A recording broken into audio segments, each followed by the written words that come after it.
Hello दोस्तों, मैं अनामिका सिंह स्वागत करती हूँ आप सबका आपके यूट्यूब चैनल नॉलेज कॉर्नर में। फ्रेंड्स, बायोलॉजी की इस क्लास में आप सबका स्वागत है जिसमें हम लोग एलटी ग्रेड, टीजीटी, पीजीटी सभी के लिए बायोलॉजी क्वेश्चन, बायोलॉजी में भी जूलॉजी का क्वेश्चन इस वीडियो में डिस्कस करेंगे। और इसी चैनल पे बॉटनी भी चल रही। आई होप सो आप लोग उसको देख रहे होंगे। आप लोग का बहुत अच्छा सपोर्ट, बहुत अच्छा सहयोग मुझे प्राप्त हो रहा है। अभी तक हम लोग जो है यहाँ तक कहाँ तक कवर कर चुके हैं?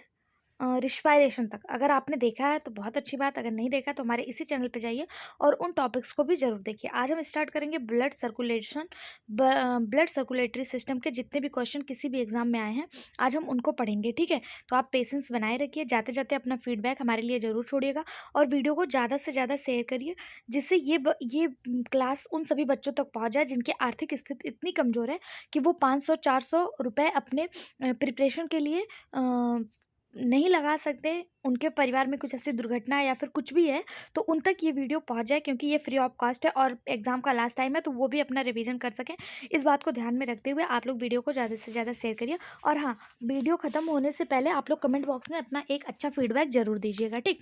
ब्लड सर्कुलेशन में टोटल 174 क्वेश्चन है, यानी 174 क्वेश्चन है।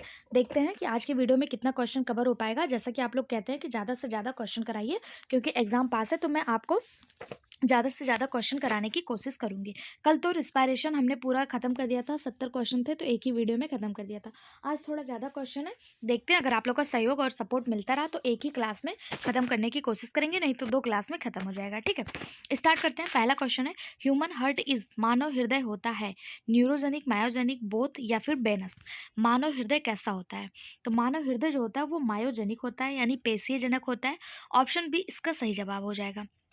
पेशीय जनक हृदय क्या होता है, इसकी क्या विशेषता होती है? तो पेशीय जनक हृदय जो होता है ये निरंतर लयबद्ध संकुचन करता रहता है, यानी इसमें लव लव और डव की जो है आवाज आती रहती है। यही पेशीय जनक हृदय की विशेषता होती है। इसकी संरचना तो ऐच्छिक पेशी की तरह होती है, परंतु यह कार्य अनैच्छिक पेशी की तरह करता है, यानी कि इस पर हमारा कोई भी नियंत्रण नहीं होता। जैसे आप कभी गुस्से में हैं, कभी कोई चीज़ आपको कुछ भी आपने सोचा कि लाइए अपने हार्ट बीट को रोक देते हैं, तो आप अपने हार्ट बीट को रोक नहीं पाएंगे। आपका हार्ट बीट, अगर आप एक्सरसाइज वगैरह कर लेते हैं तो ऑटोमेटिक फास्ट हो जाता है, ये नॉर्मल चलता है नॉर्मल टाइम में। ये सब ना, ये अनैच्छिक क्रिया है, ये आपकी वजह से, मतलब आप इसको जो है कंट्रोल नहीं कर पाएंगे, इसलिए इसे अनैच्छिक पेशी की तरह माना जाता है। ये इसका जो निर्माण है, इसकी जो संरचना है वो ऐच्छिक पेशी की तरह होती है, लेकिन ये जो कार्य करता है वो अनैच्छिक पेशी की तरह करता है, ठीक है। न्यूरोजेनिक किस में होता है? न्यूरोजेनिक, तो न्यूरोजेनिक फाइलम आर्थ्रोपोडा और एनिलिडा के हार्ट जो होते हैं, इसमें जितने भी जीव होते हैं आर्थ्रोपोडा और एनिलिडा में, इसमें न्यूरोजेनिक हार्ट पाया जाता है, ओके। अगला क्वेश्चन देखते हैं। Bundle of His, member of which class possess the bundle of His in the heart. Bundle of His कौन से वर्ग के जंतुओं के हृदय में पाया जाता है? सॉरी, सरीसृप, स्तनधारी, उभयचर या फिर इनमें से कोई नहीं। रेप्टिलिया, मैमल्स, एम्फीबियंस या none of above. Bundle of hills किस में पाया जाता है? इसका सही जवाब हो जाएगा ऑप्शन बी, स्तनधारी यानी मैमल्स। बंडल ऑफ हिल्स है क्या? तो इसकी जो खोज है, एक स्वीडिश कार्डियोलॉजिस्ट थे, यानी कि कार्डियोलॉजिस्ट, कार्डियोलॉजी किससे संबंधित है? हृदय से संबंधित है। तो विलियम हिस नाम के एक साइंटिस्ट थे, इन्होंने ही बंडल ऑफ हिल्स की खोज की थी और इन्होंने बताया था बंडल ऑफ हिल्स विशिष्ट हृदय पेशी कोशिकाएं हैं, ठीक। ऑप्शन बी इसका सही जवाब हो जाएगा।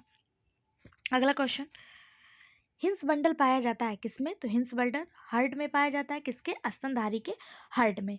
यह जो है ये एक विशिष्ट हृदय पेशी कोशिकाएं हैं जो हृदय के मध्य एवी नोड से विद्युत आवेग को शरीर की दीवारों की पेशी कोशिकाओं तक पहुंचाती है, जो प्रक्रिया के रूप में हृदय की धड़कन का निर्माण करती है। बंडल ऑफ हिस साधारणतः आलिंद व निलय के बीच पाए जाने वाला संवहन ऊतक है। क्या आप बंडल ऑफ हिल्स को देखना चाहेंगे?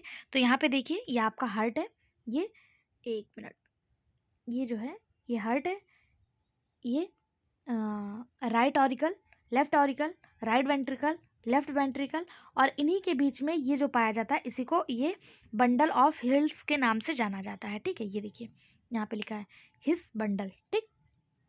अगला को इसका भी सही जवाब ऑप्शन डी हो जाएगा। अगला question, D4 T cell called D4 T कोशिकाएं क्या कहलाती हैं? D4 टी कोशिकाएं killer T cell, histiocytes, helper T cells या फिर फैगोसोम्स? इसका सही जवाब option C, helper T cells. CD4 T कोशिकाएं हेल्पर्स टी सेल्स कहलाती हैं। अब ये हेल्पर्स टी सेल्स क्या है?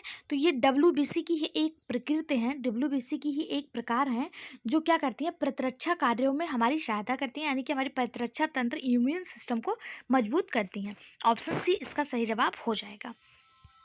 अगला क्वेश्चन है, which pair is not correct? यहाँ पे दिया हुआ है कि कौन सा पेयर सही नहीं है। पहला दिया है ओपनिंग बिटवीन राइट ऑट्रियम और राइट वेंट्रिकल कास्पिड वाल्व, यानी कि जो राइट ऑट्रियम से राइट वेंट्रिकल को की जो ओपनिंग है, क्या उसे कास्पिड वाल्व के नाम से जाना जाता है? तो बिल्कुल सही, ऑप्शन ए बिल्कुल सही है।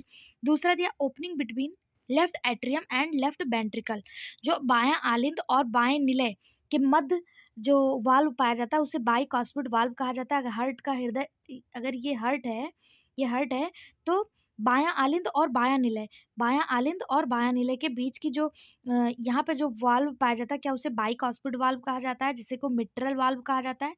बिल्कुल सही बात है, ऑप्शन डी इसका सही जवाब हो जाएगा कि इसी को बाइकॉस्पिड वाल्व या फिर मिट्रल वाल्व के नाम से जाना जाता है। अगला क्वेश्चन है opening between right ventricle and pulmonary artery semilunar valve, ये भी बिल्कुल सही है कि राइट वेंट्रिकल और पल्मोनरी आर्टरी के बीच जो वाल्व पाया जाता है उसे सेमिलूनर वाल्व कहा जाता है। ये अर्धचंद्राकार चंद्राकार होता है। अगला है opening between left ventricle and aorta bicuspid valve, left ventricle यानी कि बायां निलय और महाधमनी के बीच जो वाल्व होता है, क्या उसे बाइकॉस्पिड वाल्व कहा जाता है? तो बिल्कुल नहीं, अभी हम लोगों ने देखा था बाएं आलिंद और बाएं निलय के मध्य जो वाल्व पाया जाता है उसे बाइकॉस्पिड वाल्व कहा जाता है। ठीक है, यहाँ पे आप देख सकते हैं ये हार्ट है, हार्ट का बहुत सुंदर सा चित्रण किया गया है। पहले में देखिए, आप यहाँ पे देखिए, यहाँ पे ये राइट एट्रियम है, ये राइट वेंट्रिकल है, ये लेफ्ट एट्रियम है, ये लेफ्ट वेंट्रिकल है। अब आपको यहाँ पे वाल्व देखना है। पहला देखिए क्या दिया है, opening between right atrium and right ventricle.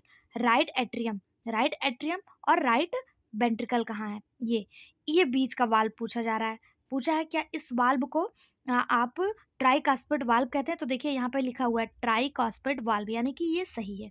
दूसरा दिया opening between left atrium and left ventricle, left atrium and left ventricle, ये है लेफ्ट एट्रिकल, ये है लेफ्ट वेंट्रिकल। इन दोनों के बीच की जो वो ओपनिंग है इसे मिट्रल वाल्व या इसी को बाइकॉस्पिड वाल्व कहा जाता है। ये भी बिल्कुल सही है।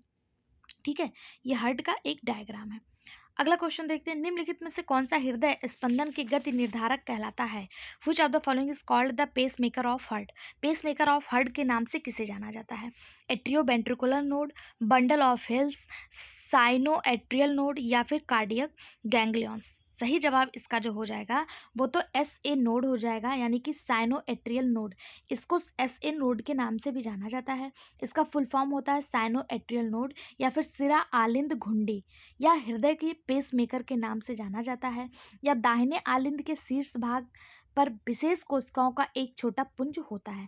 अगर पूछा जाए इसका कार्य क्या होता है, तो ऐसे नोड जो होता है ये हृदय की गति का निर्धारण करता है, यानी कि इसे पेस मेकर के रूप में यूज किया जाता है। ठीक, ऑप्शन सी इसका सही जवाब हो जाएगा।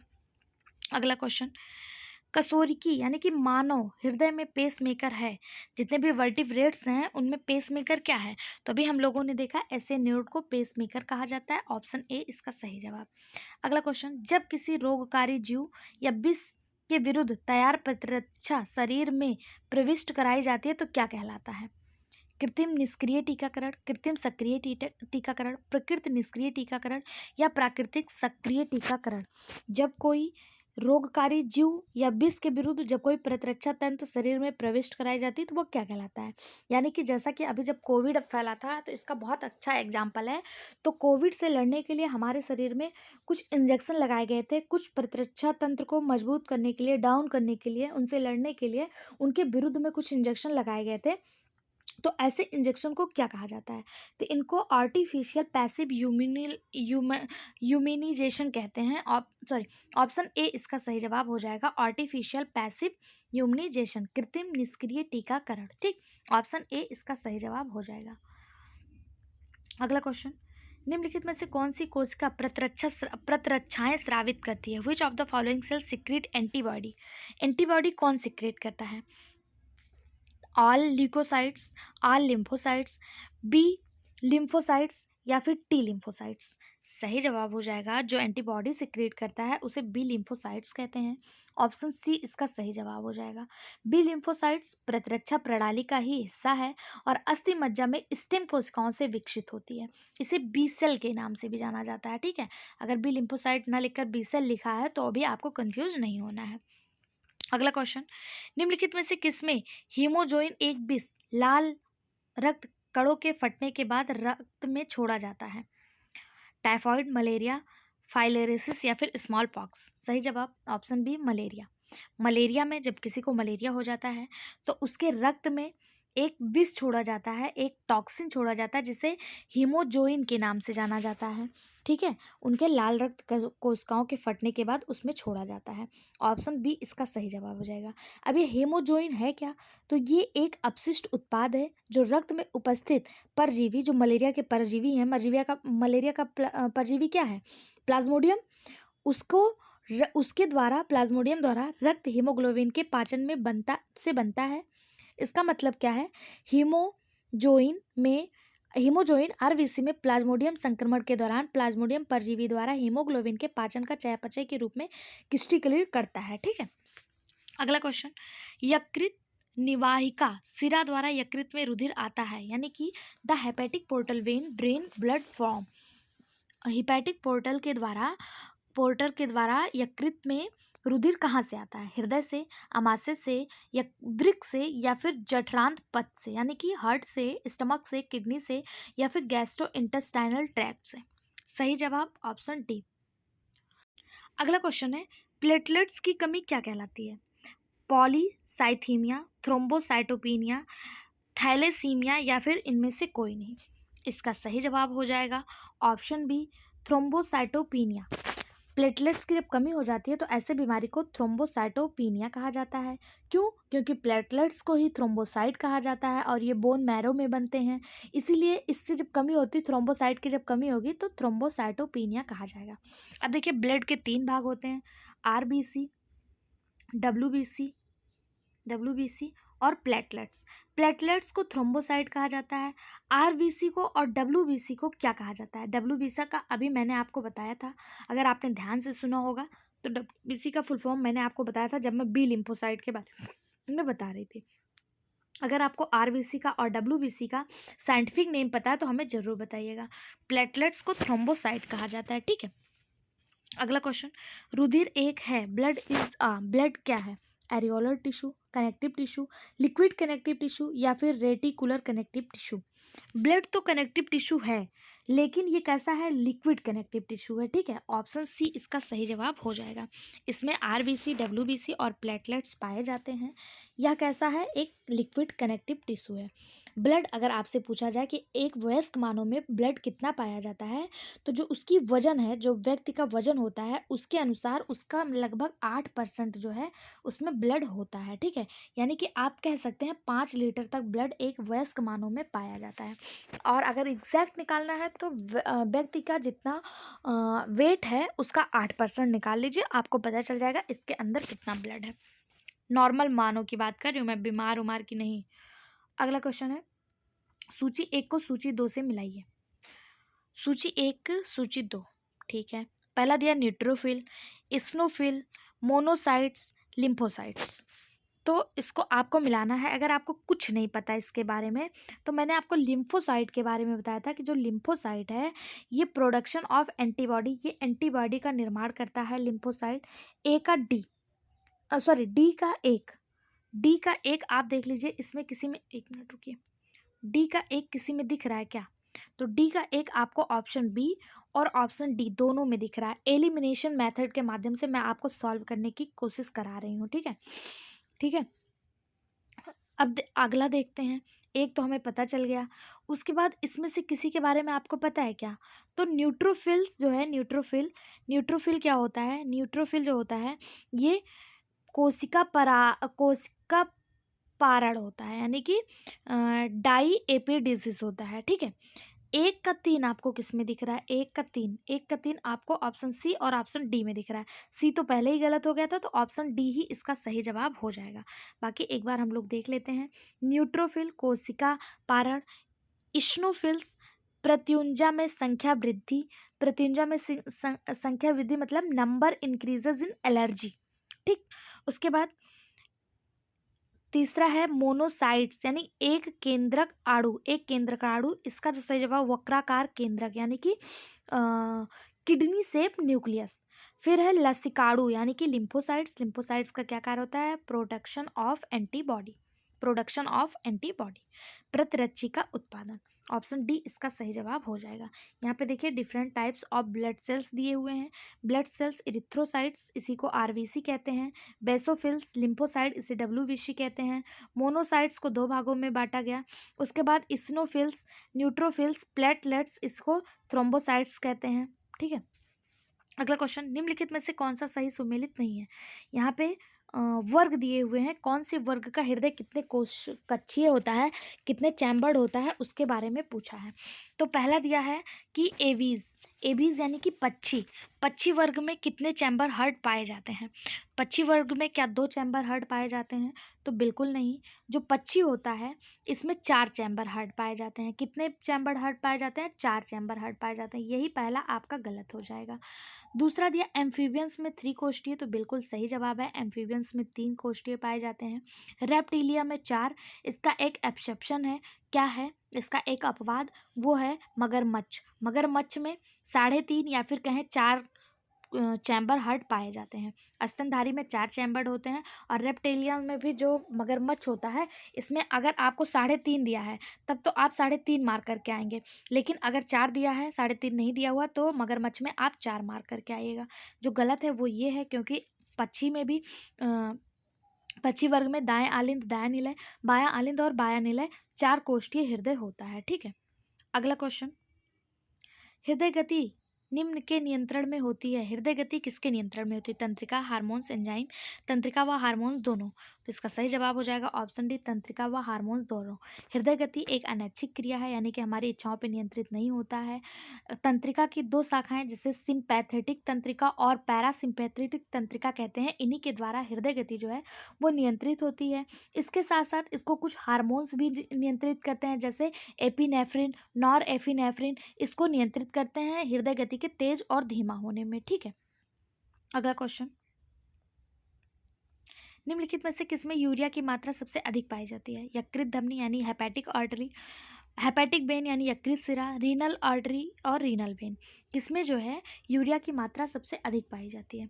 सही जवाब ऑप्शन बी, हेपेटिक वेन, यकृत सिरा में यूरिया की मात्रा सबसे अधिक पाई जाती है। ऑप्शन बी इसका सही जवाब हो जाएगा। यूरिया उत्पादित कहाँ होता है, बनता कहाँ है, तो यूरिया जो उत्पादित होता है वो हमारी यकृत यानी लीवर में ही उत्पादित होता है, और यकृत सिरा में जो है इसकी मात्रा सबसे अधिक पाई जाती है। यकृत सिरा में ऑक्सीजन रहित रक्त को अपन वेना केवा यानी कि ओपन वेना केवा तक ले जाती है, और यूरिया को यकृत से बाहर निकालती है। अगर पूछा जाए यूरिया बनता कहाँ है, तो यकृत में, और उत्सर्जित कहाँ से होता है, तो ब्रिक यानी किडनी के द्वारा, ठीक है, वहाँ पे फिल्ट्रेशन होता है। अगला क्वेश्चन, धमनी के रक्त का सामान्य पीएच क्या होता है। Normal pH of arterial blood is, धमनी के रक्त का सामान्य पीएच क्या होता है। इसका सही जवाब हो जाएगा 7.4। कहीं के भी ब्लड का पीएच पूछ ले, ब्लड का पीएच 7.4 ही होता है, ठीक है। ऑप्शन डी इसका सही जवाब हो जाएगा। 7 से कम पीएच हो तो वो अम्लीय कहलाएगा, 7 से अधिक हो तो वो क्षारीय कहलाएगा। ब्लड जो होता है ये हल्का एसिडिक होता है, हल्का क्षारीय होता है, इसलिए इसका क्योंकि इसका पीएच जो है 7.4 होता है।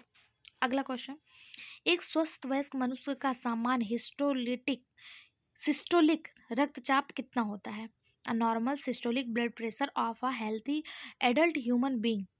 तो सिस्टोलिक रक्तचाप यानी ब्लड प्रेशर यानी कि बीपी पूछा जा रहा है, एक सामान्य मनुष्य का कितना होता है।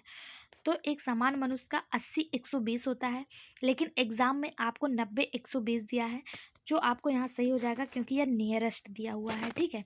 सिस्टोलिक दाब धमनियों के दाब को दर्शाता है। इसमें हृदय की मांसपेशियां संकुचित होकर धमनियों में रक्त को पंप करती हैं। एक स्वस्थ व्यक्ति का सिस्टोलिक रक्तचाप 90 से 120 के पारे के स्तर के बीच होना चाहिए। समान अगर पूछा जाए तो 70 से 80 मिमी पारे के स्तर के बीच होना चाहिए डायस्टोलिक। सिस्टोलिक कितना होना चाहिए, 90 से 120, और डायस्टोलिक कितना होना चाहिए, 70 से 80, ठीक। अगला क्वेश्चन, 80 से 120 दिया होगा तो भी आप सही कर दीजिएगा। अगला क्वेश्चन, एक स्वस्थ वयस्क मनुष्य के सबसे छोटे प्रकार की ल्यूकोसाइट है। In healthy adult man the smallest type of leucocyte are lymphocyte, basophil, monocyte या फिर इसिनोफिल। सही जवाब हो जाएगा लिम्फोसाइट, यानी कि WBC, इसी को कहते हैं श्वेत ब्लड कणिकाएं, श्वेत रक्त कणिकाएं। WBC, इसी को ल्यूकोसाइट्स कहा जाता है। ये प्रतिरक्षा प्रणाली का हिस्सा होती हैं। ये दो प्रकार की होती हैं, एक ग्रेनुलोसाइट्स, ग्रेनुलोसाइट्स में क्या होता है, न्यूट्रोफिल, वैसोफिल और इस्नोफिल, और दूसरा होता है एग्रीनोसाइट्स। एग्रीनोसाइट्स में क्या होता है, इसमें मोनोसाइट्स और लिम्फोसाइट्स होता है। ये छोटी होती है। अगर ये छोटी होती है तो इसका व्यास कितना होता है, तो इसका व्यास 7 से 10 माइक्रोन होता है इसका व्यास। और जो अगर पूछा जाए कि इसमें भी लिम्फोसाइट्स में सबसे बड़ी कौन सी होती है, तो लिम्फोसाइट्स में जो सबसे बड़ी होती है, सॉरी लिम्फोसाइट्स में नहीं, सबसे बड़ी अगर ल्यूकोसाइट पूछ लिया जाए तो सबसे बड़ी ल्यूकोसाइट है वो मोनोसाइट है। इसका व्यास कितना होता है, इसका व्यास 15 से 18 माइक्रोन होता है। ठीक है, जहाँ लिम्फोसाइट का 7 से 10 ही होता है, वहीं मोनोसाइट जो सबसे बड़ी है इसका 15 से 18 माइक्रोन व्यास होता है। अगला क्वेश्चन, निम्नलिखित में से प्रतिरक्षा ग्लोबिन अणुओं में से कौन सा सर्वाधिक बड़ा है, सबसे बड़ा कौन सा है, IgA, IgD, IgM या फिर IgE। सही जवाब ऑप्शन सी IgM। IgM प्रतिरक्षा अणु सबसे बड़ी प्रणाली अणु है। ये रक्त और लसिका द्रव्य में पाए जाते हैं। इन्हें प्रतिरक्षा ग्लोबिन यानी कि यूमिनोग्लोबिन भी कहा जाता है। यह एक पेंटामर है जिसमें 5 एंटीजन बंधता जगह, इसलिए यह अत्यधिक कुशल और मजबूत प्रतिरक्षा प्रणाली बनाते हैं। ऑप्शन सी इसका सही जवाब हो जाएगा, IgM सबसे बड़ा होता है। अगला क्वेश्चन, रेनिन एंजीनोटेंसिनोजन एल्डोस्टेरोन का एक महत्वपूर्ण घटक क्या है, JGA cell, plasma cell, molecular cell या फिर इरिथ्रोपोइटिन। सही जवाब हो जाएगा ऑप्शन ए, JGA सेल। जब रक्त की मात्रा कम होती है तो गुर्दे में चास्टला ग्लोमेरुलर कोशिकाएं रेनिन को सीधे परिसंचरण में स्रावित करती हैं। JGA, जॉस्टा ग्लोमेरुलर सेल्स इसका पूरा नाम हो जाएगा। और यही क्या करता है, रेनिन एंजियोटेंसिन एल्डोस्टेरोन का एक महत्वपूर्ण घटक है। ऑप्शन ए इसका सही जवाब हो जाएगा। अगला क्वेश्चन, पुरकिंजे तंतु उपस्थित होता है, Purkinje fibre are found in फुसफुस यानी लंग्स में, ब्रेन में, हार्ट में या लीवर में। सही जवाब ऑप्शन सी हार्ट में। पुरकिंजे फाइबर जो है ये हार्ट्स में होता है। हार्ट क्या है, तो ये एक एंडोकार्डियक है, और हार्ट का जो एंडोकार्डियक होता है उसके ठीक नीचे पुरकिंजे फाइबर जो है वो प्रस्तुत होता है, उपस्थित होता है। अगला क्वेश्चन, अगर पूछा जाए इसका कार्य क्या है, तो इसी को बंडल ऑफ हिल्स के नाम से भी जाना जाता है। और यह विद्युत चालन, आवेग के प्रसार, इन सब में जो है हृदय के गति के लिए भी यह महत्वपूर्ण रोल निभाता है। इसी पुरकुंजे फाइबर को बंडल ऑफ हिल्स के नाम से भी जाना जाता है। ठीक है, अगला क्वेश्चन, प्रतिस्कंदर मिश्रित मानव रक्त को यदि अपकेंद्रित किया जाए तो निम्नलिखित में से कौन सा सर्वप्रथम अपकेंद्रण नली के तट पर बैठ जाएगा, इरिथ्रोसाइट, ल्यूकोसाइट, प्लेटलेट्स या प्लाज्मा। सही जवाब इसका हो जाएगा ऑप्शन ए, इरिथ्रोसाइट। इरिथ्रोसाइट जो है वो तट पर बैठ जाएगा। ऑप्शन ए इसका सही जवाब हो जाएगा कि प्रतिस्कंदी मिश्रित मानव रक्त को यदि अपकेंद्रित किया जाए तो सर्वप्रथम अपकेंद्रण नली के तट पर रक्ताणु यानी कि इरिथ्रोसाइट जो है वो बैठ जाएगा। इरिथ्रोसाइट यानी कि RBC, इसको RBC कहते हैं, ल्यूकोसाइट को WBC कहते हैं। ठीक है, अगला क्वेश्चन, हीमोग्लोबिन का वियोजन वक्र होता है, dissociation curve of haemoglobin is क्या होता है, हाइपरबोलिक, स्ट्रेंथ लाइन, पैराबोलिक या फिर सिग्मॉइड।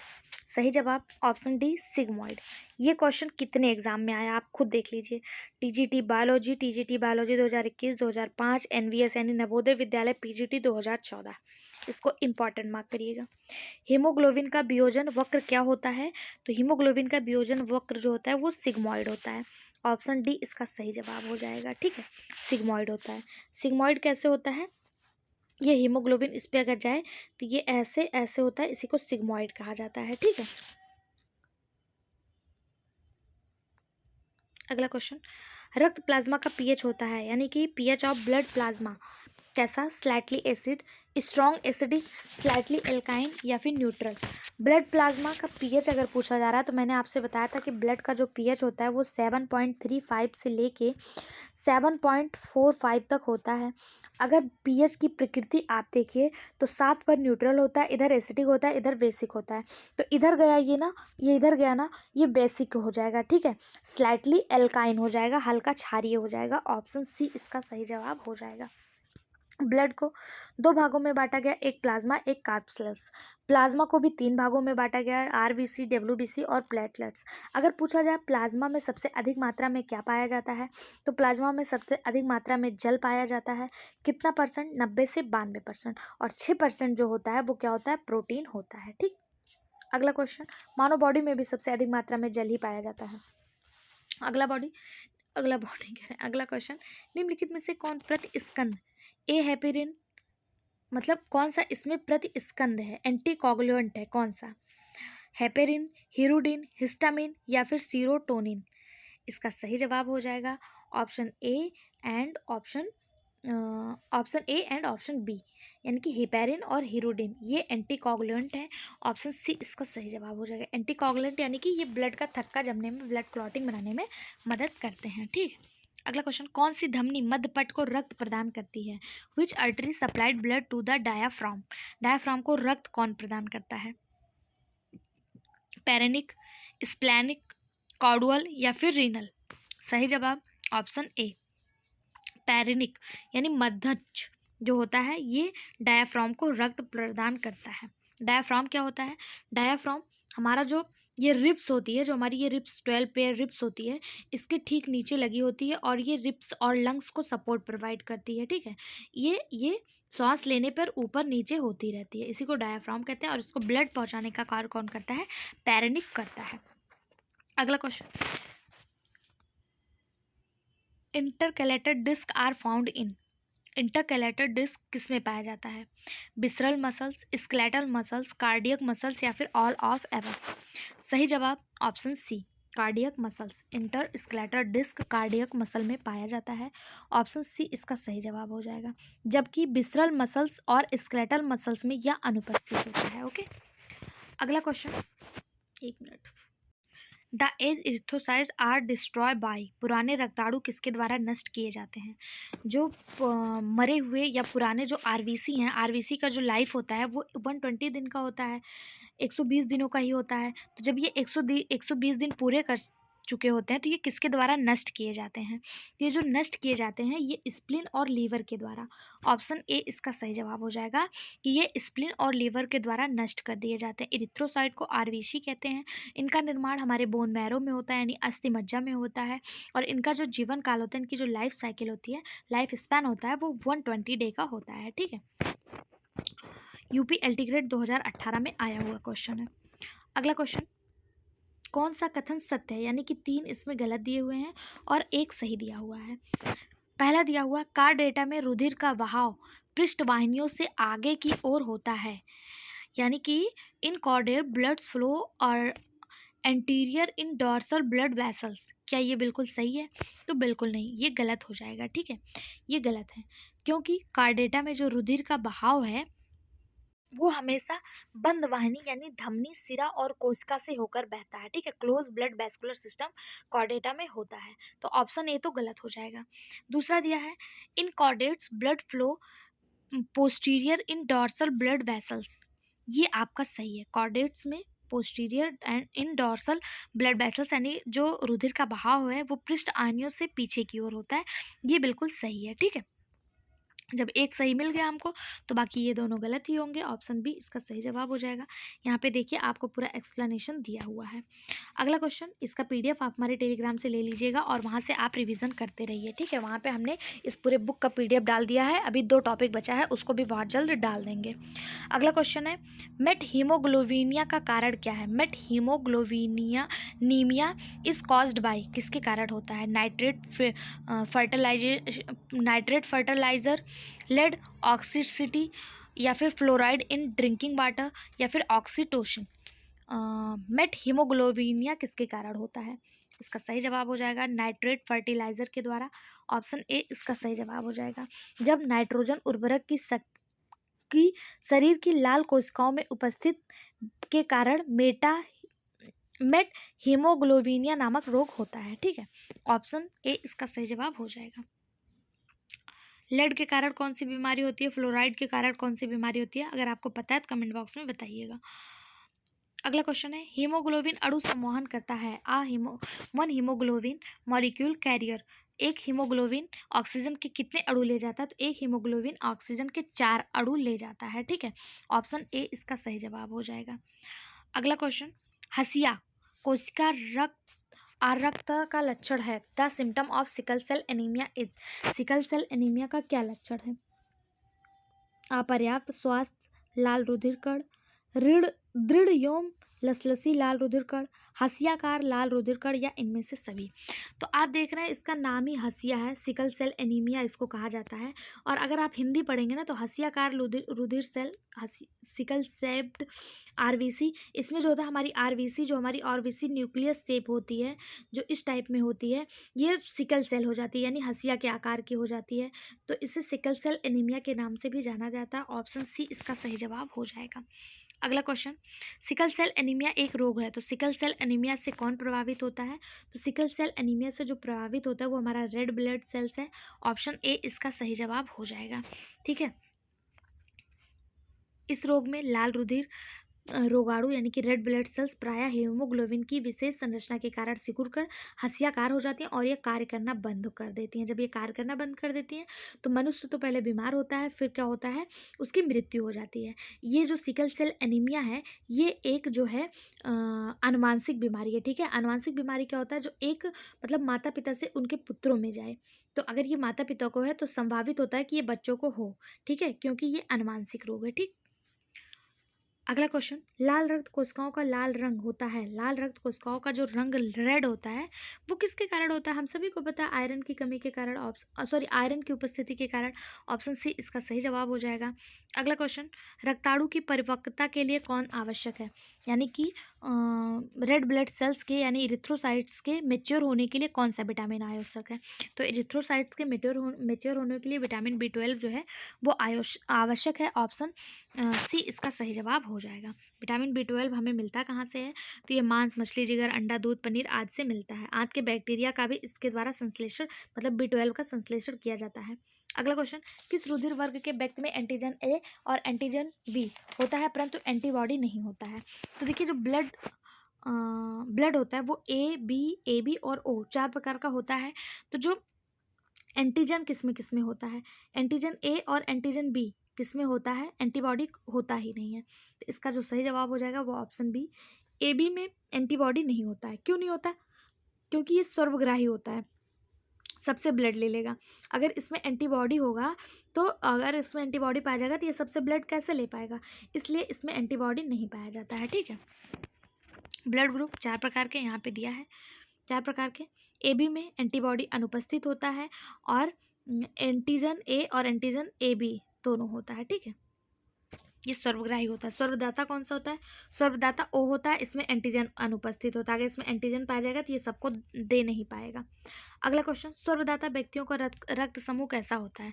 सर्वदाता ओ होते हैं, यूनिवर्सल डोनर ओ होते हैं। ऑप्शन डी इसका सही जवाब हो जाएगा, ओ। ठीक है, अगला क्वेश्चन, फाइब्रिनोजन पाया जाता है। Fibrinogen is found in, fibrinogen कहाँ पाया जाता है? Blood plasma and synthesised in liver, बिल्कुल सही बात है, रक्त प्लाज्मा और यकृत में संश्लेषित होता है फाइब्रिनोजन। ऑप्शन ए इसका सही जवाब हो जाएगा। फाइब्रिनोजन प्रोटीन रक्त का थक्का बनाने में सहायता करता है। आरबीसी और डब्ल्यूबीसी का संश्लेषण अस्थि मज्जा में होता है। ठीक, अगला क्वेश्चन, हृदय का इन्वर्टेशन मुख्य रूप से किसके लिए होता है? हृदय का इन्वर्टेशन किसके लिए होता है? हृदय के धड़कन की शुरुआत करने के लिए, हृदय के धड़कन का विनियमन करने के लिए, यही बिल्कुल सही है, regulation of heart beat. Innervation एक ऐसी प्रक्रिया है जो हृदय की धड़कन को नियंत्रित करती है यानी कि रेगुलेट करती है। हृदय की धड़कन की शुरुआत एसे नोड यानी कि साइनोएट्रियल नोड के द्वारा होता है। एसे नोड को पेसमेकर कहा जाता है। यही हृदय की धड़कन को शुरुआत करता है और ये इनर्वेशन के द्वारा होता है। ठीक, ऑप्शन बी इसका सही जवाब हो जाएगा। अगला क्वेश्चन, निम्नलिखित में से कौन सा रक्त कारक थक्का बनाने के बाद थक्के के क्रम में प्रवेश करता है? LLF, लॉकी लेवोनिन कारक, या फिर PTC, या फिर PTA, SPCA। सही जवाब ऑप्शन डी SPCA। SPCA रक्त का थक्का जमाने के बाद सीरम प्रोथ्रोम्बिन कन्वर्जन एसिलेटर थक्के के क्रम में प्रवेश करता है। ऑप्शन डी इसका सही जवाब हो जाएगा। अगला क्वेश्चन, रक्त में अधिकांश कार्बन डाइऑक्साइड का वहन किया जाता है किसके द्वारा? एरिथ्रोसाइट के अंदर, प्लाज्मा में घुले बाइकार्बोनेट अम्ल के रूप में, या फिर प्लाज्मा प्रोटीन के साथ संयोजन के लिए। तो रक्त में अधिकांश कार्बन डाइऑक्साइड का जो वहन है, जो कैरियर है, वो कौन करता है? तो वो बाइकार्बोनेट अम्ल के रूप में किया जाता है। ऑप्शन सी इसका सही जवाब हो जाएगा। किसके रूप में? बाइकार्बोनेट अम्ल के रूप में। ठीक है, लगभग 20 से 25% आरबीसी के माध्यम से तथा 7% कार्बन डाइऑक्साइड का परिवहन प्लाज्मा के माध्यम से होता है। अगला क्वेश्चन, सूची 1 को सूची 2 से मिलाना है। पहला दिया फिश, एम्फीबिया, रेप्टाइल्स और बर्ड्स। दूसरे में दिया है इनके हर्ट का, मतलब इन किसमें कैसा हर्ट पाया जाता है। फिशेज में कैसा हर्ट पाया जाता है? पीसीज में रखा जाता है फिशेज को। इसमें कैसा हर्ट पाया जाता है? तो इसमें ब्रांच हर्ट पाया जाता है। बिल्कुल सही बात है। दूसरे में दिया एम्फीबियंस यानी उभयचर में कैसा होता है? उभयचर में ट्रांजिशनल हर्ट होता है। ये भी बिल्कुल सही है। तीसरा दिया रेप्टीलिया, रेप्टीलिया में कैसा होता है? तो रेप्टीलिया में भी ट्रांजिशनल होता है। बर्ड्स में कैसा होता है? बर्ड्स में डबल हर्ट्स, मतलब डबल हर्ट्स पाए जाते हैं। और मैमल्स में भी डबल हर्ट्स पाए जाते हैं। ठीक है, यानी कि इसमें 1 का 1, B का 2, C का 2 इस तरह से मिलेगा। ठीक है, इसका जो सही जवाब हो जाएगा वो ऑप्शन बी हो जाएगा। 2 2 3 3। ठीक, मछली में शाखीय हृदय, उभयचर में ट्रांजिशनल हृदय, सरीसृप में ट्रांजिशनल हृदय, पक्षी में दोहरा हृदय और स्तनधारी में दोहरा हृदय। अगला क्वेश्चन, कार्बोनिक एनहाइड्रेज किसमें उच्च सांद्रता में पाया जाता है? प्लाज्मा, एरिथ्रोसाइट, ल्यूकोसाइट या फिर लिम्फ। सही जवाब option B erythrocyte. Carbonic anhydrase erythrocyte में पाया जाता है उच्च सांद्रता में। ऑप्शन बी इसका सही जवाब हो जाएगा। Mature human erythrocyte contain, mature human erythrocyte क्या में क्या होता है? तो इसमें ना डीएनए होता है ना आरएनए होता है। ऑप्शन सी इसका सही जवाब हो जाएगा। ना डीएनए ना आरएनए। आरबीसी में कोई केंद्रक नहीं होता, इसलिए इसमें डीएनए और आरएनए दोनों ही अनुपस्थित होता है। अगर आपसे पूछा जाए एरिथ्रोसाइट यानी आरबीसी में केंद्रक पाया जाता है तो नहीं, बिल्कुल नहीं। अगला क्वेश्चन, साइनाइड द्वारा मनुष्य की मृत्यु हो जाती है क्योंकि यह किसके कार्य को प्रभावित करता है? साइनाइड एक प्रकार का जहर है। ये आपको जो एप्पल है उसके बीज में देखने को मिलता है साइनाइड, और ये एक बहुत खतरनाक, बहुत विषैला जहर होता है। अगर ये मनुष्य के शरीर में पहुंच गया तो मनुष्य की मृत्यु हो जाती है। क्यों? क्योंकि ये साइटोक्रोम सी ऑक्सीडेज के कार्य को प्रभावित करता है। ठीक, ऑप्शन ए इसका सही जवाब हो जाएगा। व्यक्ति ना तो सांस ले पाता है ना सांस छोड़ पाता है साइनाइड के शरीर में प्रवेश करने से। ठीक है, ऑप्शन ए इसका सही जवाब हो जाएगा। आज तक किसी ने भी साइनाइड ये नहीं टेस्ट कर पाया कि साइनाइड जो है ये अम्लीय होता है कि क्षारीय, क्योंकि जीभ पे रखते ही व्यक्ति की मृत्यु हो जाती है। बहुत सारे लोगों ने कोशिश करा लेकिन किसी को इसके टेस्ट के बारे में आज तक भी पता नहीं चला है। अगला क्वेश्चन, यदि किसी बच्चे का रक्त समूह AB है और उसके पिता का रक्त समूह O है तो उसकी माँ का रक्त समूह क्या होगा? अगर पिता का AB है, सॉरी बच्चे का AB है, पिता का O है तो उसकी माँ का क्या होगा? तो उसकी माँ का रक्त समूह नहीं निकाला जा सकता, मतलब बच्चे से और पिता से माँ का कैसे निकाल पाएंगे? तो इसका सही जवाब हो जाएगा इनमें से कोई नहीं। ठीक है, यदि बच्चे का रक्त समूह AB है, पिता का O है, तो माता का हो सकता है कि AB हो। ठीक है, माता का हो सकता है AB हो, जो आपको ऑप्शन में कहीं नहीं दिया है। तो इनमें से कोई नहीं इसका सही जवाब हो जाएगा। अगला क्वेश्चन, बी लिम्फोसाइट कोशिका उत्पन्न होती है, बी लिम्फोसाइट कोशिका कहाँ बनती है? तो ऑप्शन सी इसका सही जवाब बोन मैरो में।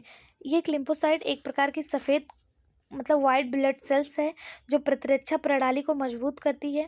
ये जो है 2 प्रकार की होती है, एक बी और एक टी, यानी कि B lymphocytes B cell, T lymphocytes T cell, 2 प्रकार की होती हैं। और ये कहाँ बनती हैं? ये अस्थि मज्जा में बनती हैं। ठीक है, अगला क्वेश्चन, अस्थि मज्जा यानी बोन मैरो। रक्त के थक्के जमने के दौरान प्रोथ्रोम्बिन को थ्रोम्बिन में बदलने के लिए कौन सा आयन आवश्यक है? मैग्नीशियम, आयरन, जिंक या फिर कैल्शियम। इसका जो सही जवाब हो जाएगा वो हो जाएगा ऑप्शन डी, Ca++। प्रोथ्रोम्बिन मानव रक्त के लीवर द्वारा उत्पादित एक प्रोटीन है जो रक्त का थक्का बनाने में सहायक होता है।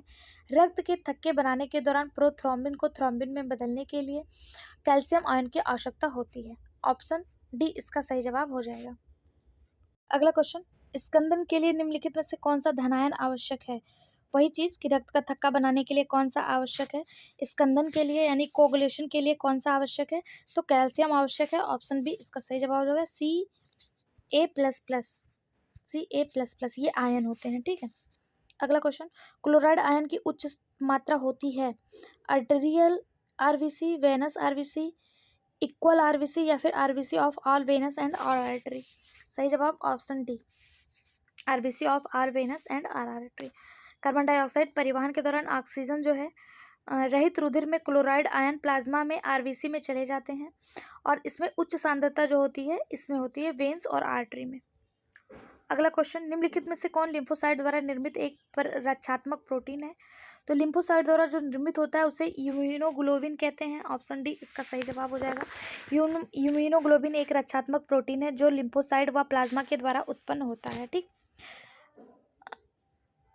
अगला क्वेश्चन, निम्नलिखित में से कौन सा रक्त के हीमोग्लोबिन के साथ एक अपरिवर्तनीय यौगिक बनाता है? एक अपरिवर्तनीय यौगिक कौन बनाता है? तो option C carbon monoxide. Carbon monoxide haemoglobin के साथ एक अपरिवर्तनीय कॉम्प्लेक्स बनाता है जिसे कार्बोक्सी हीमोग्लोबिन कहा जाता है, ठीक है। अगला क्वेश्चन, निम्नलिखित में से कौन विलिस के सर्कल के माध्यम से प्राप्त किया जाता है? विलिस के सर्कल के माध्यम से हाइपोफाइसिस प्राप्त किया जाता है। ऑप्शन ए सही जवाब हो जाएगा। सर्कल ऑफ विलिस धमनियों का घेरा है जो हाइपोफाइसिस को रक्त की आपूर्ति यानी सप्लाई करता है। अगला क्वेश्चन, ऑक्सीजन की तुलना में निम्नलिखित में से किसकी हीमोग्लोबिन के लिए अधिकतम समानता है? सही जवाब option A carbon monoxide. Carbon monoxide haemoglobin के साथ बहुत अधिक समानता रखता है। ऑक्सीजन की तुलना में कार्बन मोनोऑक्साइड हीमोग्लोबिन से 200 गुना अधिक एफिशिएंसी रखता है और कार्बन मोनोऑक्साइड गैस हीमोग्लोबिन से क्रिया करके कार्बोक्सी हीमोग्लोबिन नामक यौगिक बनाता है। अगला क्वेश्चन, कार्बन डाइऑक्साइड ज़्यादातर रक्त द्वारा किस रूप में वहन किया जाता है? तो कार्बन डाइऑक्साइड जो है ये बाइकार्बोनेट के रूप में यूज किया जाता है। ऑप्शन बी इसका सही जवाब हो जाएगा। अगला क्वेश्चन, 78% हीमोग्लोबिन वयस्क मनुष्यों में पाया जाता है। Haemoglobin A, haemoglobin A2, F, haemoglobin F या हीमोग्लोबिन एस। सही जवाब ऑप्शन ए हीमोग्लोबिन ए। कुछ समान हीमोग्लोबिन के प्रकार हैं जैसे हीमोग्लोबिन ए, हीमोग्लोबिन HbA ऐसे लिखा जाता है, ठीक है, जो वयस्क मनुष्यों में पाया जाता है। हीमोग्लोबिन का 95 से 98% हीमोग्लोबिन सी में पाया जाता है। ऑप्शन ए इसका सही जवाब। अगला क्वेश्चन है, निम्नलिखित में से कौन सा प्लाज्मा प्रोटीन नहीं है? हीमोग्लोबिन, थ्रोम्बिन, फाइब्रिनोजेन या फिर ग्लोबुलिन। सही जवाब ऑप्शन ए ये प्लाज्मा प्रोटीन नहीं है। ध्यान दीजिएगा कौन सा नहीं है दिया, बाकी थ्रोम्बिन, फाइब्रिनोजन और ग्लोबुलिन ये प्लाज्मा प्रोटीन है, ठीक है। इसका सही जवाब ऑप्शन ए हो जाएगा। अगला क्वेश्चन, हीमोफीलिया एक वंशानुगत बीमारी है और इस रोग का जीन स्थित होता है। हीमोफीलिया रोग का जो जीन होता है वो किस पे होता है? तो ये सेक्स क्रोमोसोम पे होता है। ऑप्शन डी इसका सही जवाब हो जाएगा।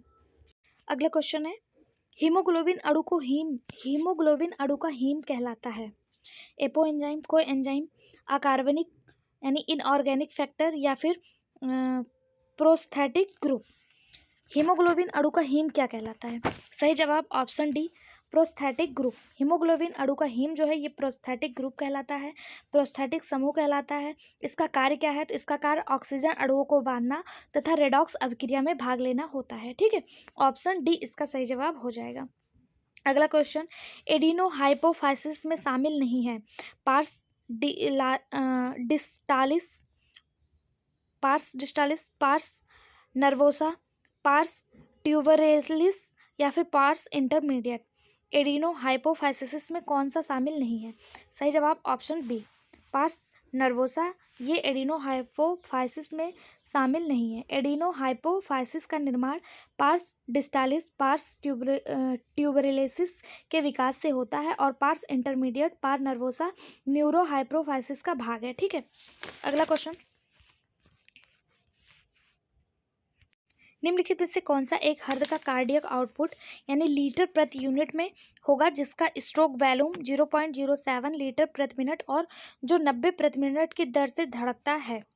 सही जवाब हो जाएगा इसका ऑप्शन सी 6.30। स्ट्रोक की मात्रा अगर 0.07 लीटर प्रति मिनट है और 90 प्रति मिनट की दर से धड़क रहा है तो इसे आप 90 गुणे 0.07 कर दीजिए, निकल के आ जाएगा 6.30। कार्डियक आउटपुट निकल के आ जाएगा। ऑप्शन सी इसका सही जवाब हो जाएगा, यानी कि इसको इससे मल्टीप्लाई कर दीजिए, आपका आंसर निकल के आ जाएगा।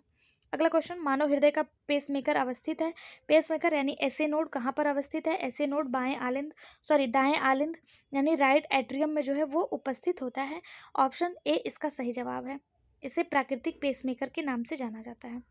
अगला क्वेश्चन, रक्त के स्कंदन में फाइब्रिनोजन को फाइब्रिन में परिवर्तित करने वाला एंजाइम कौन सा है?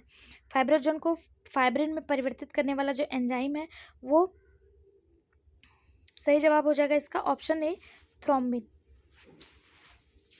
फाइब्रोजन को फाइब्रिन में परिवर्तित करता है थ्रोम्बिन, और प्रोथ्रोम्बिन को थ्रोम्बिन में परिवर्तित करता है कैल्शियम आयन, और कैल्शियम आयन की उपस्थिति में फाइब्रिनोजन को फाइब्रिन में परिवर्तित करता है थ्रोम्बिन। ऑप्शन ए इसका सही जवाब हो जाएगा।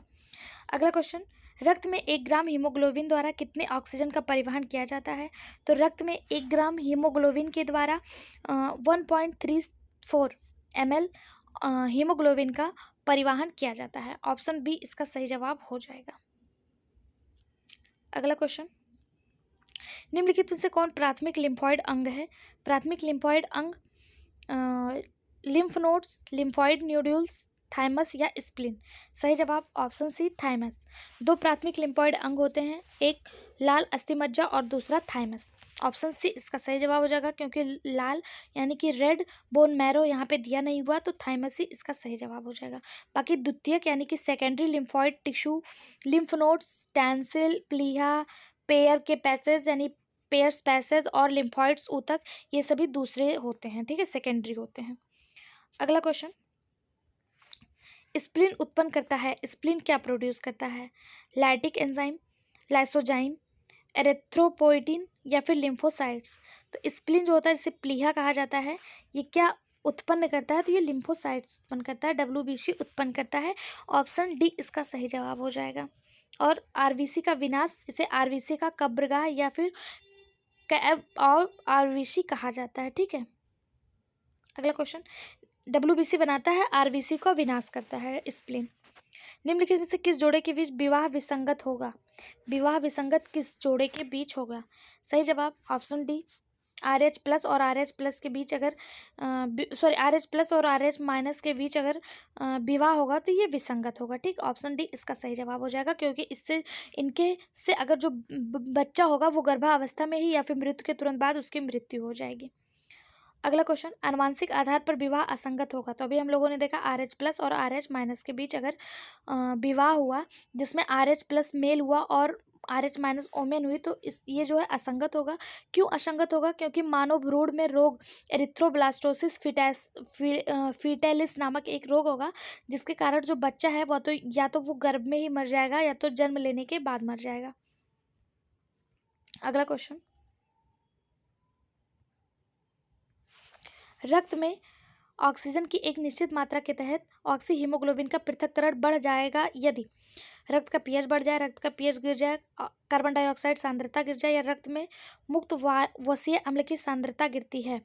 इसका सही जवाब हो जाएगा option B pH of blood falls, यानी कि रक्त का पीएच गिर जाए अगर, तो रक्त में ऑक्सीजन की एक निश्चित मात्रा के तहत रक्त में ऑक्सी हीमोग्लोबिन का पृथक्करण बढ़ जाएगा यदि क्या होगा, पीएच उसका गिर जाएगा। अगला क्वेश्चन, रक्तदान के दौरान किस स्थिति में संश्लेषण होता है भले ही दाता और प्राप्तकर्ता दोनों का रक्त समूह समान हो? यानी कि जब ब्लड दिया जाता है तो किस स्थिति में ब्लड का जो है संश्लेषण होता है यानी ट्रांसफ्यूजन होता है? अगर दाता और प्राप्तकर्ता यानी डोनर और रिसेप्टर दोनों सेम ब्लड ग्रुप के हों तब भी उनका संश्लेषण होगा। कब होगा? जब डोनर RH प्लस हो और रिसीवर जो है वो RH माइनस हो, तब उनका संश्लेषण हो सकता है, ठीक है। ऑप्शन ए इसका सही जवाब हो जाएगा। अगला क्वेश्चन, मानव लाल रक्त कणिकाओं का औसत जीवन काल कितना होता है? यानी RBC का लाइफ 120 दिन का होता है, उसके बाद ये स्प्लीन में मर जाते हैं। अलग अलग। WBC का 5 से 7 दिन का होता है, प्लेटलेट्स का 2 से 5 दिन का होता है। अगर पूछा जाए सबसे अधिकतम मेढक में कितने दिन का होता है, 100 दिन में, खरगोश का 80 दिन में, और ह्यूमन का RBC 120 दिन में। इसे इरिथ्रोसाइड भी कहा जाता है। अगला क्वेश्चन, एसे नोड, एवी नोड, एस्चॉफ और तवार के नोड, हिंस के बंडल, उपयुक्त में से कौन से घटक मानव हृदय में विशेष संचालन प्राणी के पेस मेकर के रूप में कार्य करते हैं? यानी कि जो जो यहाँ पे दिया है, पूछा है इनमें से कौन सा पेस मेकर के रूप में कार्य करेगा। तो इसमें पेस मेकर के रूप में तो केवल ऐसे नोड ही होगा, जिसे आप साइनोएट्रियल नोड के नाम से जानते हैं। ऑप्शन डी इसका सही जवाब हो जाएगा, केवल एक। ठीक है, ऑप्शन डी में क्या दिया हुआ है, केवल एक, और यही बिल्कुल सही जवाब हो जाएगा। हृदय के दाएं आलिंद में ऐसे नोड जो है वो मौजूद होता है। ठीक है, और ये जो है पेस मेकर के रूप में कार्य करता है। अगला क्वेश्चन, रक्त प्लाज्मा में कोलाइड परासरणी दाब मुख्य रूप से किसके कारण होता है? एल्बुमिन, ग्लोब्यूलिन, फाइब्रिनोजन या फिर सोडियम क्लोराइड? सही जवाब ऑप्शन ए, एल्ब्यूमिन। रक्त प्लाज्मा में कोलाइड परासरणी दाब मुख्य रूप से एल्ब्यूमिन के कारण होता है। ऑप्शन ए इसका सही जवाब हो जाएगा। अगला क्वेश्चन, स्तनधारी हृदय में रक्त का निलय भरण किसके कारण होता है? यानी कि in the mammals heart ventricular filling of blood take place due to, किसके कारण होगा? तो दाएं आलिंद में उच्च रक्तचाप के कारण, यानी कि higher blood pressure in right auricle के कारण जो है होगा। ऑप्शन बी इसका सही जवाब हो जाएगा। अगला क्वेश्चन, निम्नलिखित कथनों पर विचार कीजिए। पहला दिया, मानव तंत्र में लिम्फ नोड का बहुत महत्व है। दूसरा है, रोग जनकों को एकत्र किया जाता है और उसमें नष्ट कर दिया जाता है लिम्फ नोड में। पूछा जा रहा है कौन सा सही है? इसमें दोनों ही बिल्कुल सही है, और ये इसका सही एक्सप्लेनेशन करता है, सही व्याख्या करता है। मानव तंत्र में लिम्फ नोड का बहुत महत्व है, यह सत्य है, क्योंकि इसमें रोगजनकों को एकत्र किया जाता है और उसे नष्ट कर दिया जाता है। क्यों? क्योंकि यहाँ पे एंटीबॉडी जो है वो उत्पन्न होता है। ठीक है, ऑप्शन ए इसका सही जवाब हो जाएगा। ए और आर बोथ आर करेक्ट, और explain of A, R is a correct explain of A. अगला क्वेश्चन, एक ही संरचना के दो नामों के लिए निम्नलिखित में से कौन सा सेट सही है? एटलस, द्वितीय ग्रीवा कोशिकाएं, बाइकॉस्पिड वाल्व, मिट्रल वाल्व। तो हमें नहीं लगता कि इसको कौन नहीं बता पाएगा, कि मैंने आपको इसके पहले भी बताया कि बाइकॉस्पिड वाल्व को ही मिट्रल वाल्व कहा जाता है। ये बाएं आलिंद और बाएं निलय, यानी कि यहाँ पे जो होता है, ये यहाँ पे जो पाया जाता है जो अर्धचंद्राकार होता है, इसी को मिट्रल वाल्व या फिर बाइकॉस्पिड ऑफ वाल्व कहा जाता है। तो ऑप्शन बी ही इसका सही जवाब हो जाएगा। अगला क्वेश्चन, फिर आपको कथन और कारक दिया है। कथन दिया है, कुछ अकशेरुकी जीवों का रंग नीला होता है। दूसरा है, इसमें कॉपर के कारण पदार्थ हीमोसाइनिन होता है। कौन सा सही है? तो बिल्कुल सही जवाब है, दोनों ही बिल्कुल सही है, और इसका सही एक्सप्लेनेशन भी है। ठीक है, कुछ अकशेरुकी जीव यानी इनवर्टिब्रेट्स का जो ब्लड का कलर है वो ब्लू होता है। क्यों होता है? क्योंकि उसमें कॉपर की मात्रा होती है, जिसके कारण वो हीमोसाइनिन बनाता है, और ये दोनों ही बिल्कुल सही है। अगला क्वेश्चन, निम्नलिखित में से कौन सा थक्का नहीं होगा? प्लाज्मा, लिम्फ, सीरम या फिर लिम्फ और सीरम? कौन सा थक्का नहीं होगा? इसका सही जवाब हो जाएगा लिम्फ और सीरम। ऑप्शन डी इसका सही जवाब हो जाएगा। लिम्फ और सीरम जो है ये द्रव के हिस्से के भाग नहीं है। ठीक है, दोनों थक्का नहीं होंगे, क्योंकि स्कंदन करने वाला कारक इसमें उपस्थित नहीं होता है, यानी कि जो थक्का जमाता है वो इसमें उपस्थित नहीं होता है। थक्का कौन जमाता है? तो fibrin, fibrinogen, thrombin, prothrombin, platelets, इन सब की उपस्थिति में थक्का जमता है, जो लिम्फ और सीरम में नहीं पाया जाता है।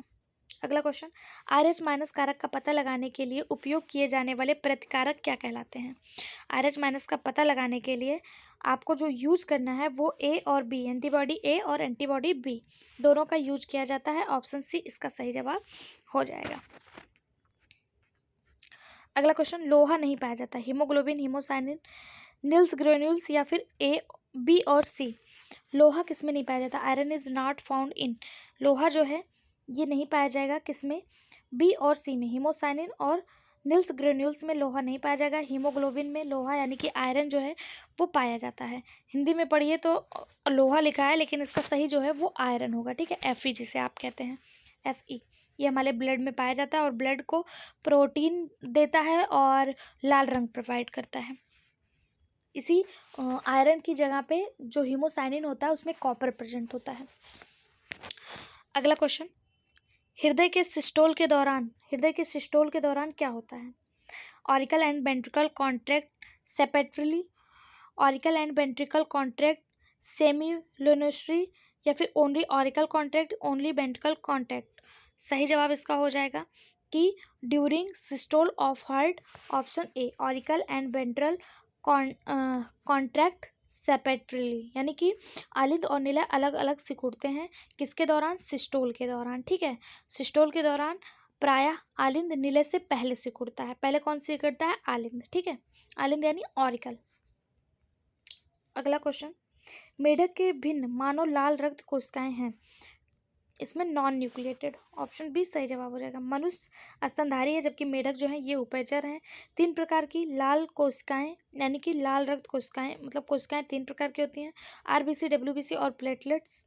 मानव रक्त कोशिकाएं और मेढक रक्त कोशिकाओं के बीच जो अंतर है कि मानव रक्त कोशिकाओं में केंद्रक का अभाव होता है जबकि मेढक में जो है न्यूक्लियस पाया जाता है। ठीक है, अगला क्वेश्चन, अज्ञात रक्त समूह के घायल व्यक्ति को तत्काल रक्त देना हो तो कौन सा रक्त चढ़ेगा?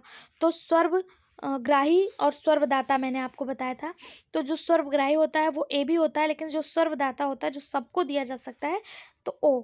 अगर जिसका ब्लड ग्रुप आपको नहीं पता है और उसका एक्सीडेंट हो गया और अचानक से उसको ब्लड चढ़ना है तो आप उसको ओ ब्लड दे दीजिए, क्योंकि ओ जो होता है ये स्वर्वदाता होता है। अगला क्वेश्चन, रक्त कोशिकाएं जो फैगोसाइटोसिस दिखाती हैं, फैगोसाइटोसिस यानी कि जो वेस्ट मटेरियल होता है उनको खा लेती हैं, इसे मैक्रोपुलिसमैन भी कहा जाता है। तो इसका सही जवाब हो जाएगा ऑप्शन ए मोनोसाइट्स। मोनोसाइट्स जो होती हैं ये मैक्रोपुलिसमैन के नाम से जानी जाती हैं। मोनोसाइट्स की जो प्रकृति होती है ये फैगोसाइटिक होती है। इनका केंद्रक घोड़े के नाल के आकार का होता है, यानी हॉर्स शू शेप होता है। ये सबसे बड़े प्रकार की ल्यूकोसाइट्स होती हैं। इनकी जो मैंने बताया था 15 से 18 माइक्रोन इनकी जो है व्यास होती है। ठीक है, ये फैगोसाइट होती हैं यानी भक्षण प्रकृति की होती हैं। अगला क्वेश्चन, एरिथ्रोब्लास्टोसिस फिटेलिस किससे पैदा हुए शिशुओं को पीड़ित करता है? एरिथ्रोब्लास्टोसिस फिटेलिस, तो इसके बारे में मैंने आपको बताया था जब RH प्लस और RH माइनस यानी RH पुरुष हो प्लस और RH माइनस महिला हो, इन दोनों की जब शादी हो जाती है तो एरिथ्रोब्लास्टोलो फिटेलिस नामक बीमारी बच्चे में होती है। और ये इसमें क्या होता है, गर्भावस्था सामान्य होती है, लेकिन दूसरी गर्भावस्था में शिशुओं में एक बीमारी होती है जिसे ब्लास्टोसिस फिटेलिस कहा जाता है। तो इसका सही जवाब हो जाएगा ऑप्शन ए, माता पिता के विशेष जीन के कारण होता है। इसमें जो पहला बच्चा होगा वो मतलब नेचुरल होगा, दूसरा बच्चा जो होगा उसमें ये बीमारी देखने को मिलेगी। बच्चा या तो मर जाएगा गर्भावस्था के दौरान या तो फिर जन्म के बाद। ठीक है, अगला क्वेश्चन, हिस्टामिन का स्रावण करने वाली कोशिकाएं हैं। हिस्टामिन का स्रावण किसके कारण कौन सी कोशिका से होता है? तो हिस्टामिन का स्रावण जो है वो मास्ट सेल से होता है, ऑप्शन डी इसका सही जवाब हो जाएगा। हिस्टामिन है क्या? तो यह रुधिर वाहिनियों को फैलाता है। अगला क्वेश्चन, मास्ट कोशिकाएं क्या स्रावित करती हैं? मास्ट कोशिकाएं हिपैरिन स्रावित करती हैं, ऑप्शन बी सही जवाब। ठीक है, हिपैरिन क्या है? तो हिपैरिन एक प्रकार का प्रोटीन है जो रुधिर को जमने से रोकता है, यानी कि एंटीकोगुलेंट का कार्य करता है। इसको भी हिस्टामिन कोशिकाओं के द्वारा स्रावित किया जाता है। इसके साथ साथ हिस्टामिन कोशिकाएं मास्ट कोशिकाएं स्रावित करती हैं, हिपैरिन स्रावित करती हैं, सीरोटोनिन स्रावित करती हैं। अब ये सीरोटोनिन क्या है? तो सीरोटोनिन भी एक प्रकार का प्रोटीन है, ठीक है, जो रुधिर वाहिनियों को संकुचित करती है। अगला क्वेश्चन, हिपैरिन जो कुछ विशेष कोशिकाओं द्वारा स्रावित किया जाता है जिसे डैश के रूप में भी जाना जाता है, यानी इसे और किस नाम से जाना जाता है? तो हिपैरिन को ही और किस नाम से जाना जाता है? तो हिपैरिन को ही मास्ट सेल के नाम से जाना जाता है, ऑप्शन बी इसका सही जवाब हो जाएगा। अगला क्वेश्चन, रक्त वाहिनियों में रक्त का जमाव नहीं होता क्योंकि इसमें पाया जाता है, तो क्या रहेगा? तो रक्त नहीं जमेगा, तो हिपैरिन के प्रेजेंस होने से रक्त का थक्का नहीं जमता है। ठीक है, ये ब्लड को क्या करता है? पतला करता है। अगला क्वेश्चन, हिस्टामिन का स्रावण होता है, हिस्टामिन का स्रावण कहाँ से होता है? तो हिस्टामिन का जो स्रावण है वो बेसोफिल तथा मास्ट सेल से होता है, ऑप्शन सी इसका सही जवाब हो जाएगा। अगला क्वेश्चन, हाँ, मास्ट सेल को ही हिपैरिन कहा जाता है। रक्त संचारण प्रणाली में रक्त के थक्के जमने से रोकने वाला पदार्थ हिपैरिन निम्नलिखित में से किसके द्वारा उत्सर्जित किया जाता है? सही जवाब इसका हो जाएगा ऑप्शन सी, बेसोफिल के द्वारा। हिपैरिन जो है ये बेसोफिल के द्वारा जो है उत्सर्जित किया जाता है। हिपैरिन क्या है? एक एंटीकोगुलेंट है। इसका कार्य क्या होता है कि ये रक्त का थक्का जमने से रोकता है। बेसोफिल हिस्टामिन और सेरोटोनिन को स्रावित करता है। हिपैरिन हिरुडिनेरिया यानी लीच में भी पाया जाता है। हिरुडिनेरिया क्या है? तो यह एनिलिडस संघ का एक प्राणी है जिसे लीच या जोक के नाम से भी जाना जाता है। अगला क्वेश्चन, हिपैरिन एक है, हिपैरिन क्या है? तो हिपैरिन एक प्रोटियोग्लाइकेन है। ऑप्शन डी इसका सही जवाब हो जाएगा। बाकी ये रक्त का थक्का नहीं जमने देता, एक प्रकार का कार्बोहाइड्रेट है। अगला क्वेश्चन, यदि नवजात शिशु में थाइमस निकाल दिया जाए तो कौन सी कोशिका नहीं बनेगी? अगर थाइमस निकाल दिया जाए तो क्या नहीं बनेगा? तो नवजात शिशु में जो टी लिम्फोसाइड होता है वो इनकी थाइमस ग्रंथियों में ही बनता है। अगर इनकी थाइमस ग्रंथि को ही निकाल दिया जाएगा तो टी लिम्फोसाइड जो है वो नहीं बन पाएगा। ऑप्शन बी इसका सही जवाब हो जाएगा। क्या नहीं बनेगा? T lymphocyte. अगला क्वेश्चन, निम्नलिखित में से किस प्रोटीन का अणुभार सबसे अधिक होता है? इंसुलिन, बोवाइन सीरम एल्बुमिन, मुर्गी के अंडे का एल्बुमिन या फिर मायोसिन? सही जवाब option B, bovine serum albumin. इसमें प्रोटीन का अणुभार सबसे अधिक होता है और आणविक भार में इंसुलिन सबसे हल्का होता है। अगर आरोही क्रम में दिया है, आरोही क्रम यानी असेंडिंग ऑर्डर में, तो इंसुलिन, मायोसिन, मुर्गी के अंडे का एल्बुमिन और बोयामिन सीरम एल्बुमिन, ठीक है, इसमें सबसे अधिक होता है। उससे कम इसमें, उसमें कम इसमें, सबसे कम इंसुलिन में होता है। मल का सामान्य भूरा रंग निम्नलिखित में से किसकी उपस्थिति के कारण होता है? सटकॉर्विलिन, मीशोबिलिरुबिन, यूरोबिलिनोजेन या फिर बिलीवर्डिन? सही जवाब ऑप्शन ए, सरकॉर्विलिन। बिलीवर्डिन ये मूत्र का पीला रंग देता है। पीलिया रोग में यह बहुत ज़्यादा निष्कासित होता है यकृत के कारण। बिलूवर्डिन नहीं, बिलूरुबिन होता है। बिलूवर्डिन बिलूरुबिन ये होता है, ठीक है। और बाकी जो मल का भूरा रंग होता है वो इस स्टेरकोकोविलिन के कारण होता है। अगला क्वेश्चन, किस जंतु में लाल रक्त कोशिकाओं में केंद्रक नहीं होता? तो हमारे जो मनुष्य हैं, जो हम लोग हैं, हमारे आरबीसी में केंद्रक नहीं पाया जाता, इसीलिए हमारे में आरएनए और डीएनए दोनों आरबीसी में नहीं पाया जाता है। बात करें अगर कि ऊंट और लामा, इनको अगर छोड़ दें, ऊंट और लामा जो है ये भी एक प्रकार के मैमल्स हैं, स्तनधारी हैं, और इसमें जो है इनके आरबीसी में केंद्रक पाया जाता है, ये अपवाद होते हैं, ठीक है। अगला क्वेश्चन, स्तनधारियों में एरिथ्रोसाइट का उत्पादन कहाँ होता है, यानी आरबीसी कहाँ बनता है? ब्रिक यानी किडनी, थायराइड, बोन मैरो या फिर ऑल ऑफ एबव? आरबीसी का निर्माण कहाँ होता है मैमल्स में? तो बोन मैरो में होता है। ऑप्शन सी इसका सही जवाब हो जाएगा कि मनुष्य में यानी स्तनधारियों में, जितने भी स्तनधारी हैं सब में आरबीसी का निर्माण उनके बोन मैरो में होता है। अगला क्वेश्चन, ए, बी और ओ एंटीजन किसकी सतह पर स्थित प्रतिक्रियाशील स्तर हैं? सही जवाब एरिथ्रोसाइट। ऑप्शन बी इसका सही जवाब हो जाएगा। एरिथ्रोसाइट यानी कि आरबीसी की सतह पर ये एंटीजन पाए जाते हैं, ठीक है, ए, बी और ओ। ऑप्शन बी इसका सही जवाब हो जाएगा। टोटल 175 क्वेश्चन है, 100 क्वेश्चन आज के वीडियो में कंप्लीट कर दिए हैं। नेक्स्ट 75 क्वेश्चन आपको नेक्स्ट वीडियो में मिल जाएगा। हमारा सपोर्ट करने के लिए, कमेंट करने के लिए, हमें मोटिवेट करने के लिए आप लोग का धन्यवाद। आपके मोटिवेशन से ही हम यहाँ तक पहुँच पाए 100 क्वेश्चन तक, और आप उम्मीद है आप लोग आगे भी शेयर करते रहेंगे, लाइक, सब्सक्राइब और कमेंट करते रहेंगे। Thank you.